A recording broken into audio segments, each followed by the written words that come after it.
Right, well, afternoon, evening, morning, good night, wherever, whatever time. These are just the little workshops from today's classes.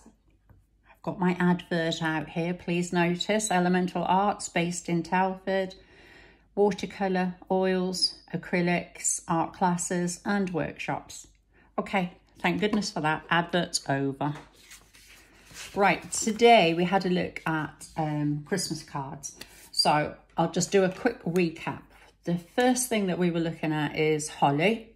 And I showed you a fairly easy way of getting some decent representation of holly. So if we start again, so that's my centre vein. So we're just going to go 1, 2, 3 and 4. Now, I find it easier to start with the centre vein, but you can work it out for yourselves. You're just going to curl it back down towards that centre vein and then take it up to that first branch there and then curl it back in and move it along to your point. The same on the other side. Start here, curl it back in and up, curl it round to your point. Now, you've got this bit. You can either cut it off there and use that as your stem, or you can go back in there, curl it round, take it slightly back on itself and bring it in. Same on that side, curl it round, take it slightly out on itself and curl it back in. You've got a perfectly decent piece of holly. So try that again here, 1, and here's my 1, 2, 3 and 4. So from here I'm going to curl it round and up, curl it round to the point, curl it in and up, curl it in and to the point. And then this back edge is entirely up to you. You can either leave it freestanding or you can use it, put another point on and bring it in. So we've got 2, we'll go for 3. Now, if you've got it like this, you're going to struggle. So what you want is to make sure that these back lines are longer than those front ones. And all I'm going to do, curl in and up, curl into the point, curl in and up, curl into the point. From here, if you want, you can cut it off or you can take it down and make your final set of points. It's nice and easy. Pop your berries in somewhere here. And the other thing with berries is they don't all need to be perfect. They don't have to be perfect little circles. They're not. In nature, they have different shapes. Some of them are more elongated. Some of them are very squashed round ones. They're a bit like people. They're all different. So if we now look at that, here's one that I've sketched up. How's that for posh? Now, I've got my pencil lines quite dark here, mainly so that you can see them. I wouldn't normally paint with my pencil lines that dark. Just take a bit of putty rubber, and if you just press over the top, you'll lift any excess off. You can still leave the lines in, but I would prefer to have mine as light as possible. So I'm just using a little bit of putty rubber. I know some people will be there saying, oh, what's the make of that? Well, this is Faber-Castell. Just so happens that this is the one I'm using at the moment. I'm not endorsing it or anything else. I'm just saying that's the one I'm using. I quite like it because it's actually a really soft, squishy one. And I've had this one on the go, as you can see, for a very long time. I just pull bits off it. I found that if you just pull a bit off and use it, if it's still good, I'll stick it back in the box. If it's not clean or it's a little bit out, then I'll chuck it. But by leaving the whole of the rubber fairly intact, it seems to last a bit longer. So I've got colours mixed up. The colours that I've got mixed are lemon yellow.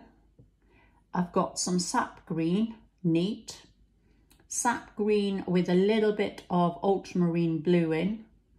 and sap green with a little bit of burnt sienna. Those are just the greens or the colours that I'm using. You can use whatever shades you like. I strongly advise you to avoid emeralds and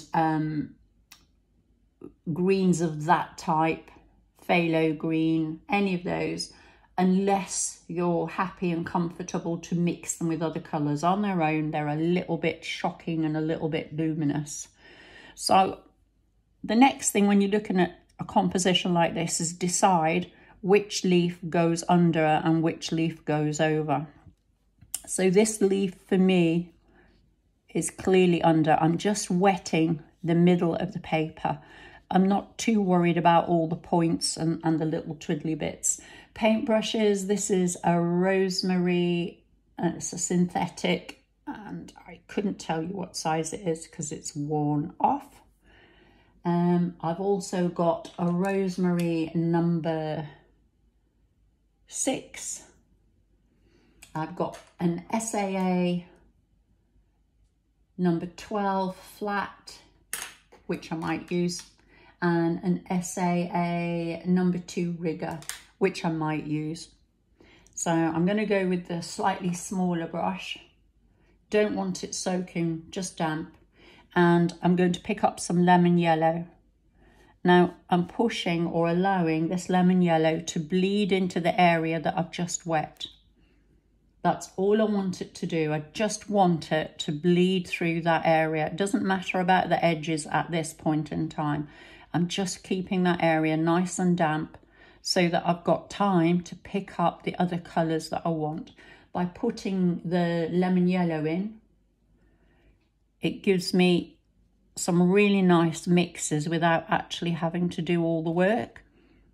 So all I'm doing now is I'm pulling those colours onto the edges, and because they're drier, quite often these colours will look slightly darker and slightly sharper than in the middle. I like the rosemary brushes because they tend to keep a really nice point. So I've got that on the other side of this leaf. I'm just going to pick up the slightly darker mix. So that was sap green neat. This is sap green that's got a little bit of the burnt sienna in.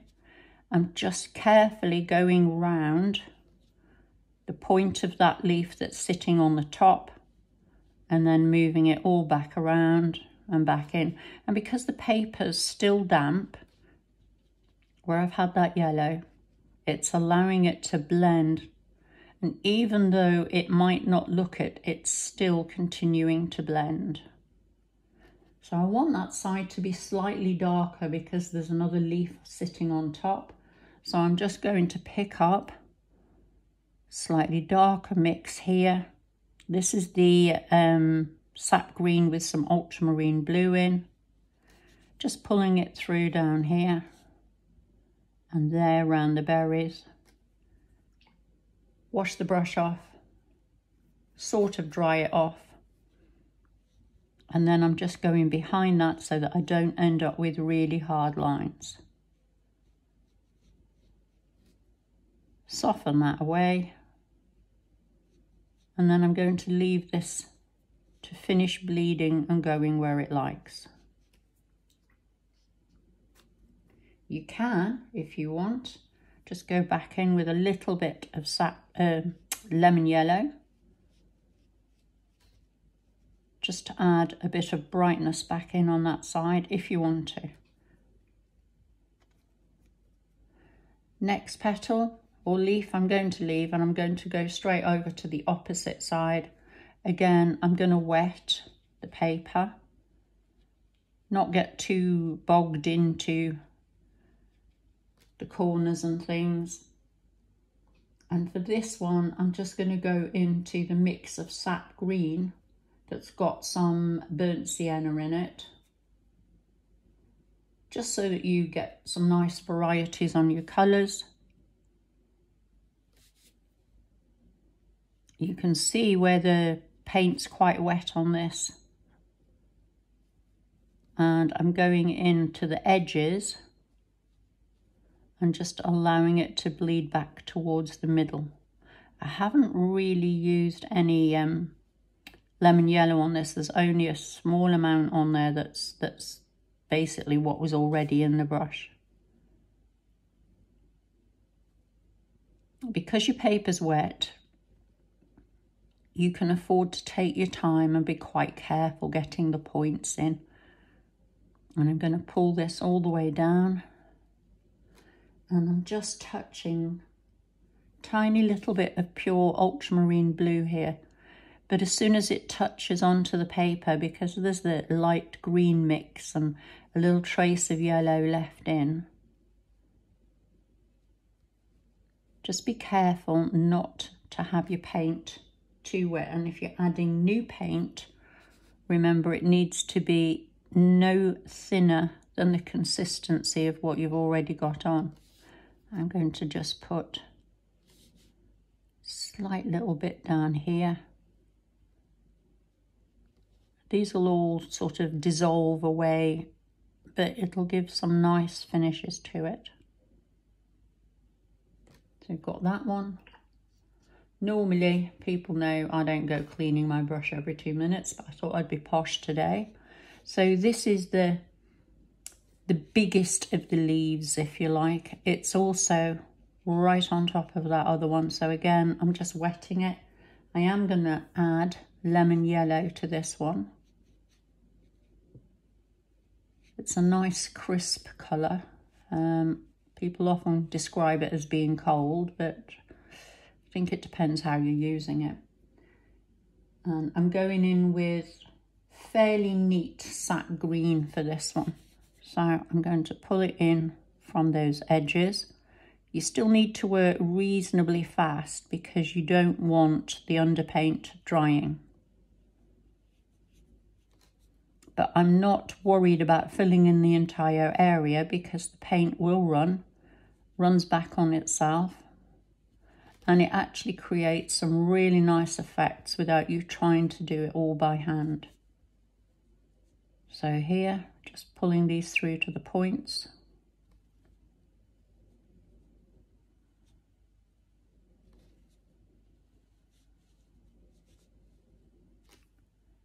And you can see it taking shape. And this is why I'm not keen. I personally don't like pencil lines showing up through my work. It is a matter of preference. Some people like it. If it adds something to the picture, that's fine. If it doesn't, and to be honest, I don't think it should be there.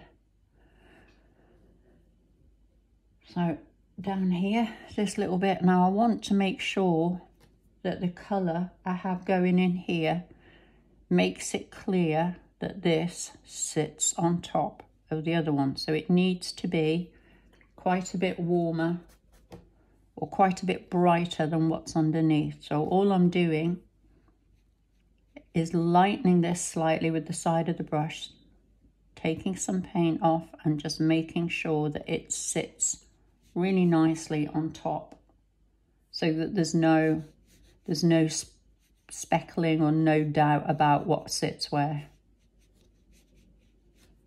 I'm going to take some of the dark, just a little bit, and I'm just going to edge down the bottom there. And because it's still wet, that will still soften in. I'm just going to darken this one right along that edge to that point. Soften it off, get the brush almost dry, and just make sure that this moves in so that it's not just stuck in one spot.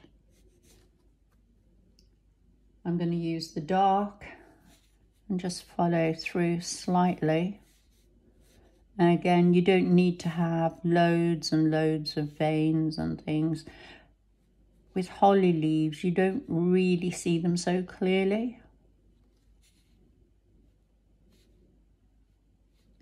And the other thing is, look at holly, because some holly will actually have much lighter veins. Some has quite dark veins.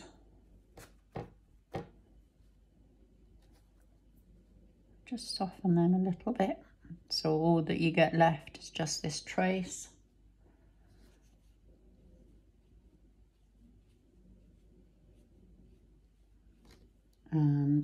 can use a little bit of neat lemon yellow on this one.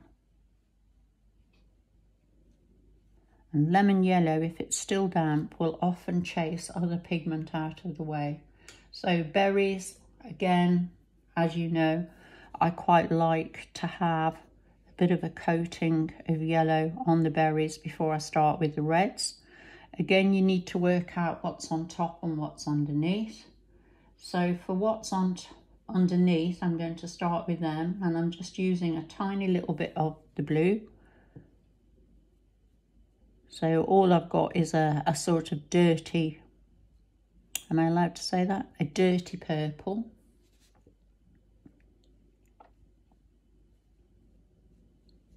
And all that's doing is creating the shadow for me. Put the colour in, and I'm using cad red as the main colour. Just going over the top of that. And leave a little bit of light showing through, because I haven't left mine sharp white. Then the colour that's showing through for me looks quite warm. And I'm going to use just a little bit of alizarin crimson over the top on this one to separate it from the other berry that overlaps it. Again, just leaving a small area. I will use the alizarin crimson on this one here.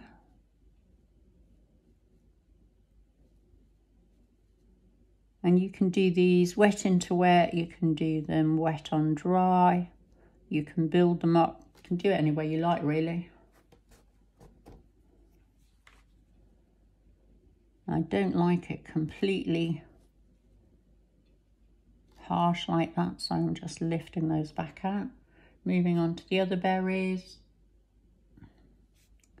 Start up here, cad red.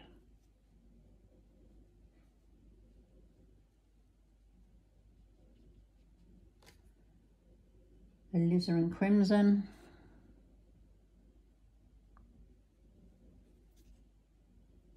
It's nice and damp, so it's sort of blurring and moving around all by itself, which is great. Makes your life so much easier. And then these two.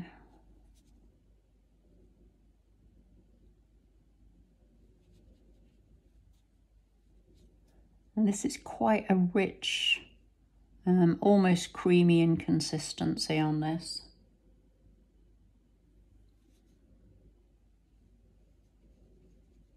But even now, that berry's still damp. You can tell it's damp because the paint is still moving around a little bit, which is what you want.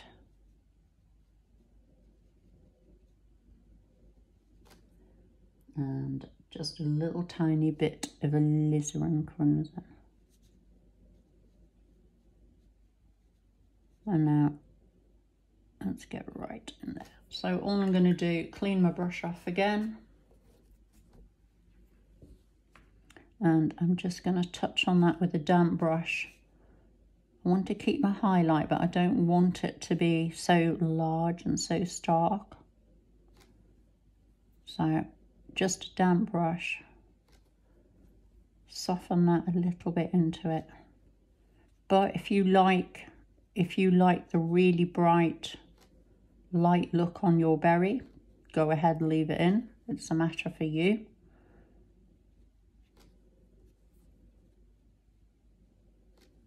There we go. And these ones underneath, they're still red, but they're not quite the bright, sharp red. You can add some brighter colour to it if you want, but I won't really. I like it like that. So that's the holly. Nice and straightforward. Don't overwork it. Stop before you think you need to.